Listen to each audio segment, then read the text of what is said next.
Updates at pinakahuling mga usapin sa mundo ng palakasan. Atin ang pakinggan dito sa Ang Pilipinas Ngayon.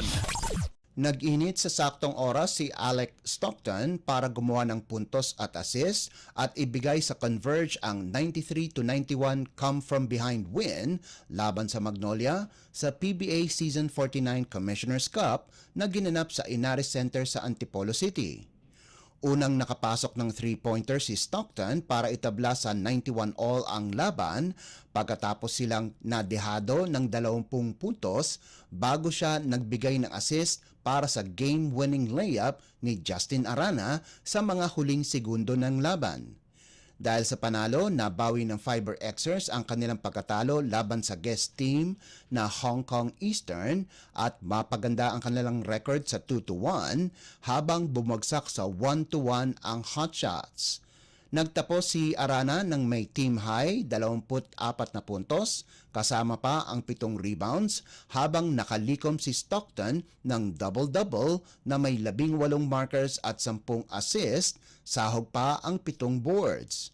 Siniguro ng mga local players na makabigay ito ng tulong dahil sa hindi maganda ang laro ni import Jake Diallo na nalimitahan lamang sa 10 puntos, subalit bumawi naman ito sa kanyang nahugot na 16 na rebounds. Nakalikom naman ng 25 puntos, 19 na rebounds, 3 assists, 3 tapal at 1 steal si Hotshots import Ricardo Ratliff, habang naglista si Jerome Lastimosa ng 14 na markers sa kanyang ikalawang laro bilang professional player. Updates at pinakahuling mga usapin sa mundo ng palakasan. Atin ang pakinggan dito sa Ang Pilipinas Ngayon. Hindi mapigilan si Clint Escamis kung saan dinala niya ang Mapua University sa 84-73 panalo laban sa De La Salle College of St. Benilde sa Game 1 ng NCAA Season 100 Finals na ginanap sa Smart Araneta Coliseum. Lumiyab ng maaga ang reigning most valuable player kung saan nakagawa kagad ito ng 22 puntos sa first half tungo sa 30 puntos bukod pa sa 4 na assists at 5 steals. Pinagpatuloy ni Escamis ang kanyang magandang performance mula sa Final Four victory ng Mapua laban sa Lyceum of the Philippines University noong nakalipas na Sabado, kung saan nakuha niya ang kanyang career best high na 33 puntos para tulungan ang Mapua na makuha ang kalamangan sa halftime 42-37. Hindi pinabayaan ng Cardinals ang Benilde na makuha ang momentum kung saan sina Andre Iglian, Chris Hubilia, Jeco Bangkale at JC Recto ay nagambag para sa 13-5 run para kunin ang 57-48 abante. Nagtapos naman si Recto ng may 15 puntos habang nagdagdag si Hubilia ng 9 na markers, 9 na rebounds at 2 steals. Kapwa sina Lawrence Mangubat at John Habonete ay nagtapos ng may tig 8 puntos para sa balancing opensa ng Mapua.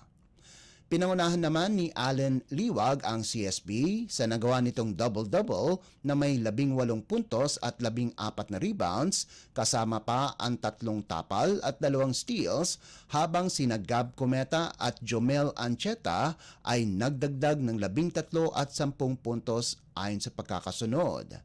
Magbabalik ang dalawang koponan sa kaparehong venue sa Disyembre 7 kung saan target ng Mapua na kunin ang corona habang balak ng Benilde na palawigin pa ang serye. Updates at pinakahuling mga usapin sa mundo ng palakasan. Atin ang pakinggan dito sa Ang Pilipinas Ngayon. Na-promote sa Group 2 ng Billie Jean King o BJK Cup ang Philippine Women's National Tennis Team pagkaraang manalo laban sa Laos sa kanilang promotional match sa Bahrain. Ito ay pagkatapos magpartisipa muli ang Pilipinas sa torneo pagkalipas ng 3 taon. Dinomina ni Marian Capadocia si Fone Samay Champa Manivong sa unang singles match habang sinara ni Alex Ayala ang kampanya sa isang 6-1, 6-1 panalo laban kay Malaylak Delilah Parhuma Coronen sa ikalawang singles match. Ikinatuwa ng 19 anyos na si Ayala ang promotion at ipinahiwatig niya rin ang kanyang pasasalamat sa Filipino community sa Bahrain na araw-araw ay nagpunta para panoorin sila. Ang Billie Jean King Cup ay isang premier team tennis competition para sa mga babae sa buong mundo. Samantala, nanalo din ang Philippine men's team sa Group 5 sa Davis Cup na ginanap din sa Bahrain at sila'y na-promote sa Group 4 sa susunod na taon. Updates at pinakahuling mga usapin sa mundo ng palakasan. Atin ang pakinggan dito sa Ang Pilipinas Ngayon. At yan ang pinakahuling balita sa larangan ng palakasan. Para sa Radyo Pilipinas World Service, ito po si Leo Magpayo. Magandang araw. Updates at pinakahuling mga usapin sa mundo ng palakasan. Atin ang pakinggan dito sa Ang Pilipinas Ngayon.